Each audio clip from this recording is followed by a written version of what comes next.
Welcome back to the Hockey Show, and today we are, of course, talking about Vladmir Tarasenko heading up to the Ottawa Senators, and this is an all-around win for both sides, as Vladmir Tarasenko is getting paid $5 million for 1 year in what is a prove-it year, not just to the Senators, but to the NHL as a whole, as he's coming off of kind of somewhat of a down point of his NHL career. So, excuse me, like 4 years ago, so back in the 1920 season and then 2021 season, he only played like what, 10 to like maybe 17 games, I think, something like that, in both of those seasons.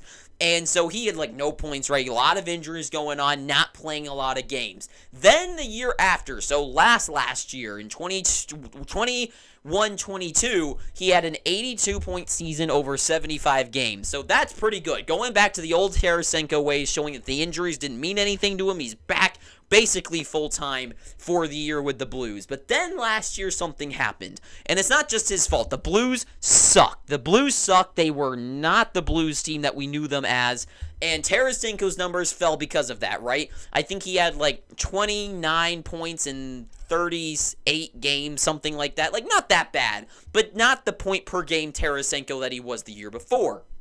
And the team was just, like, not competing, right? So Tarasenko gets traded out of there, goes to the Rangers in similar, like, scoring percentages, and ends up the year with 50 points. So not the best season for Tarasenko for his career standards. So now he's in a phase where he's like, okay, he needs a place to go, a winning atmosphere, a team that's looking to win games, and a top-line position, right?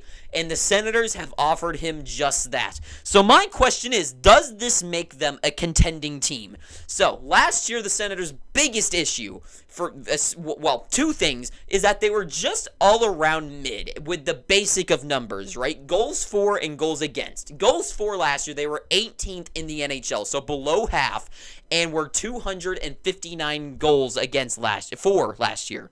So not the best by any means. Like the middle of the league, not good, and not just the middle, but like below middle, right? And then goals against, they were 13th worst in the NHL with 270 goals. So they were being scored on more than they were scoring. And there's a lot of factors that go into this. For one, goaltending was an absolute black hole for them with Cam Talbot last year. And defense was not solved until very late with the trade deadline, picking up Jacob Chikrin. So things were interesting there. And offensively, they really only had a good top 5 out of 6 players. But then Josh Norris, that one of those 5 guys, went down. So last year, that second line was basically decimated, with leaving it with just Drake Batherson picking up the slack, getting those 62 points. But now, this year going into it, the Senators have done a lot to address their issues with scoring goals and getting scored on. And with Tarasenko, Josh Norris back being in the lineup, Kubalik losing Alex DeBrincat, I think those 3 moves, and the addition of Batherson being a truly proven NHL player, Shane Pinto getting some more NHL experience as well, those goals numbers are going to go up. And Tarasenko being on the top line with Tim Stützle and Brady Tkachuk, absolutely insane. And would it be a stretch to say Tarasenko gets back to 80 points? And just saying that, you might go like, no way. But listen, Claude Drew and Tarasenko, like at this point in the NHL, who's a better player? I personally don't know. But last year, Claude Drew got 79 points, 35 goals last year, playing with Tkachuk and Tim Stützle. This year, Tarasenko, being on that top line, being a goal scorer, a guy with amazing hands who can pass the puck and shoot the puck, is coming onto this team and playing with Tim Stützle, who is only just getting better and better every year, showing that he truly was the gem in that draft class, and that he is the all-around package. And the guy's got, like, what, more points than Austin Matthews over the last 100 games that both of them have played? Tim Stützle, absolute star. Brady Tkachuk, just a great beacon. Just a beacon. Like, I don't even know how else to describe the guy. He's gritty, but he gets points on the boards. He's just the Tkachuk brothers, just fantastic. 83 points is what Tkachuk got last year. Stützle with 90 points. Both of them in 30s of goals, and Stützle almost breaking 40. So next year, with Stützle and these guys going into it, like, just getting better and better, They're still young, and Stützle, does he get to 100 points? Does he get to like 45 goals? Maybe he gets to 50. And with Vladmir Tarasenko and him trying to prove himself back in the lineup on that top line, all of it just breathes to me that this top line is going to be absolutely tremendous. Brady Tkachuk, does he get to the 90s of points? Stützle, does he get to 100 and something points? Tarasenko, does he go from 50 points last year to getting some more goals on the board? Because 18 goals for Vladimir Tarasenko, that seems low. Does he get to almost 30? Does he break 30?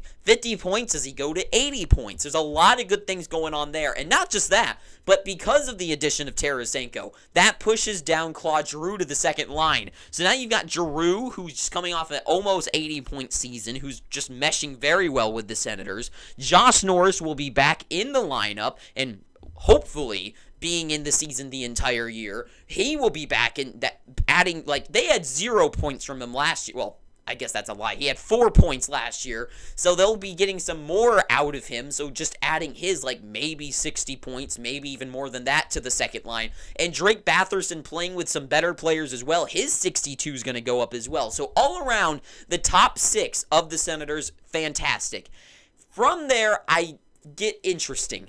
Shane Pinto on the third line, I think, is good. I still think he's definitely growing. From last year with 35 points, does he get higher than that? I think so.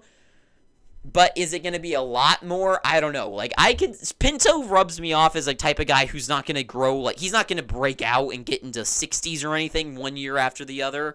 So I think he maybe gets up to maybe 40 points. So Pinto is interesting. Kubalik, though, adding there with some goal scoring and just all-around good play, I think is solid on that third line. And then Joseph's just a good all-around player. He's a good two-way guy. So the third line, I'm good with. I like it as a third line. And then the fourth line's where things get really messy. Kelly, Kostelic, and McEwen, those are just guys that they threw in there. I think the fourth line could be better, but to get them into the playoffs and maybe work on it later into the trade deadline, I think can be worked on. So the fourth line is passable for now. But overall, offense is great. So that goals for number going from below middle going up, I think, is absolutely a surefire absolute. Then defense is where things are interesting. Last year, of course, 13th in the NHL. They couldn't keep the puck out of their net. I mean, not quite as much as the Buffalo Sabres or some other teams, but they still had a big issue back there. Have they improved? Chychrun being on this team the full year, I think, is huge. People don't realize he was a +8 when he left the Arizona Coyotes. A +8 with the Coyote. The team gets scored. It's absolutely horrible. And the guy ended up being a +8. So Chychrun, he can play good defense. The year that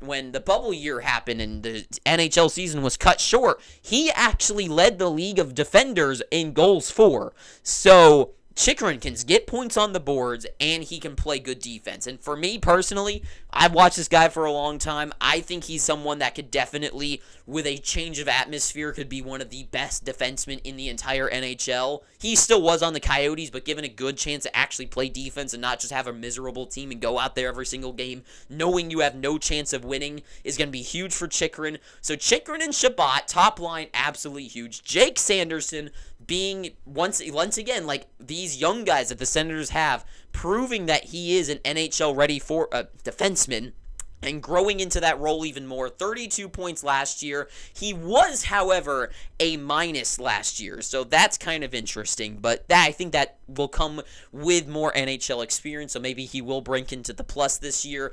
Artem Zub, Brandstrom, and Hamonic are where things, I think, start to fall off, because the top three I like. Sanderson, Chychrun, and Chabot, great. Brandstrom, I would really like to see some more from. The guy's supposed to be an elite puck-moving defenseman who can join in on the offense, and he just doesn't do that. 16 assists from a guy like that. Goals are interesting, especially from a young defenseman, but the assist is where things absolutely lack from him.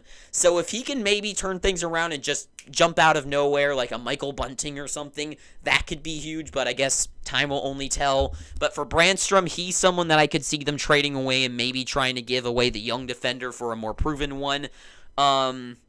this year I could see happening, especially with his low contract to give to a team in return for a better guy. I can see them doing that. Travis Hamonic is okay. He's not like a defenseman you got to rely on, but for him being on the third pairing, I think is okay. Artem Zub, he's interesting. I don't really have an opinion on him. So defensively, I like it, especially Chychrun the whole year. Sanderson with the NHL experience. I think defense is definitely better, but goaltending is where they were absolutely lacking. Talbot was not it last year, and they've replaced him with Joonas Korpisalo. He is a goaltender that I have never been a fan of. I've never believed in Joonas Korpisalo. And when he was traded to the Kings at the trade deadline, a lot of people were like, oh my God, the Kings have done something great. And I was like, have they? The guy's like never really proven himself to be a good goalie, and he was just kind of better last year. He had a record of 18-14, which if I told you that about any goaltender, what I tell you is that a good goalie, you'd go, it's not the worst, but I'm not going to rely on him. But the Senators they gave him like a 5-year for $5 million contract, something like that. Kind of astonishing that they did that to him. And, I mean, good job for Korpisalo because he's getting paid for having some lackluster numbers. 18-14 with a .914 save percentage, which is okay, which, I mean, it's pretty good. And a 2.87 goals against average, which is, once again, like, it's not incredible, but it's not, like, it's not, like, thumbs down worthy. But over his career, these are not the typical numbers he gets. And he's never played above 40 games. So he's never truly been a starting goaltender, and especially a starting goaltender for a good team. He's been on Columbus his entire career, except a short stint with the Kings, which ended in the playoffs with him having a horrible 3.77 goals against average and a .8, I think it's .89, 892. So not good numbers for playoff reasons, but he was playing against the Edmonton Oilers, a team that scores goals at will sometimes, so I'll give him some slack there. But overall, Korpisalo is an improvement from Talbot? Yes. But is it a huge improvement? No. And then Forsberg as a backup is solid. I'm okay with that. So overall, has the team gotten better? Yes. Absolutely. Tarasenko, top line, pushing down Giroux. Just all around, great move. Top 6 is incredible. Great job. I'd say maybe top 10, top 6 in the NHL. And I'm not saying they're like a top 5, but like a top 10, maybe ranked number 10 in the NHL. I think maybe. Who knows? Debatable. But good, absolutely improvement, yes. Are they a playoff team? I think they are. I don't know if they're a top 3 of the Atlantic, but a wild card team, I think they could punch their ticket into there.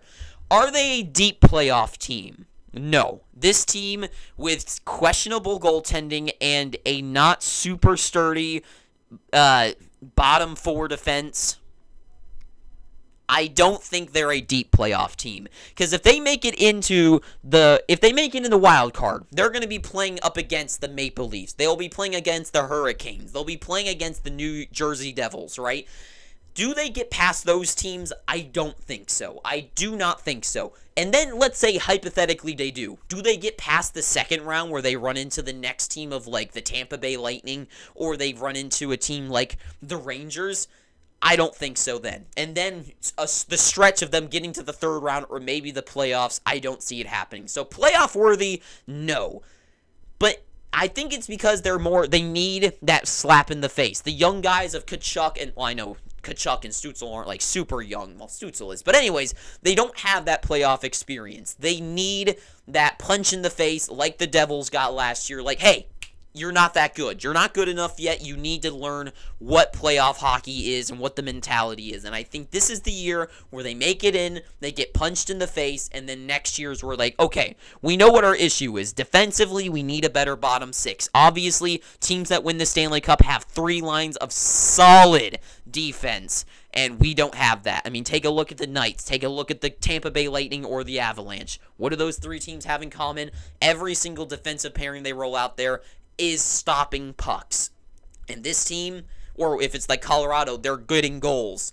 This team does not have that. They're not a winning team, but they are a playoff team. But that's all I got to say. So thank you for watching this. If you're a Senators fan, you've got to be pretty excited because I really do think that this is the year that the Senators, they get in the playoffs. And maybe, just maybe, what if they land Erik Karlsson?